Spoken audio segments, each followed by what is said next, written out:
la dépendance affective. Moi, je l'ai visité en long, en large et en travers dans ma vie. Ce qui est assez surprenant, c'est qu'il y a deux façons de l'exprimer et qu'en fonction des relations, on peut passer de l'une à l'autre. On y va ensemble. On peut être, nous, sur le dos de notre partenaire, le club des too much, tu sais, t'en fais des tonnes, t'es sur son dos, t'as besoin de contrôler, t'as envie d'attention, donc tu fais tout pour ça. Au fond, bon, tu verras ça dans toutes mes vidéos ou dans mon parcours, apprendre à s'aimer et à mieux aimer.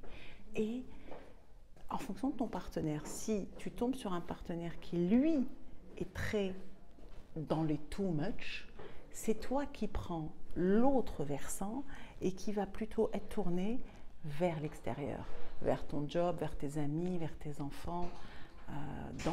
Tu vas fuir la relation en réalité. Et donc tu as ces deux possibilités pour la même personne. Ce que je t'ai décrit pour deux personnes, en réalité on peut l'avoir nous en nous. Il y a quoi derrière? Au fond, derrière, il y a du bruit, donc c'est pas grave, ça fait partie de la vie. Derrière, il y a le besoin d'être aimé. Derrière, il y a la blessure d'abandon et de rejet. Il y a les oiseaux qui disent yes. Derrière, il y a toutes ces peurs-là qu'on exprime de façon différente. Tu peux en savoir plus sur l'atelierDamel.com et rejoindre ce parcours de s'aimer et mieux aimer.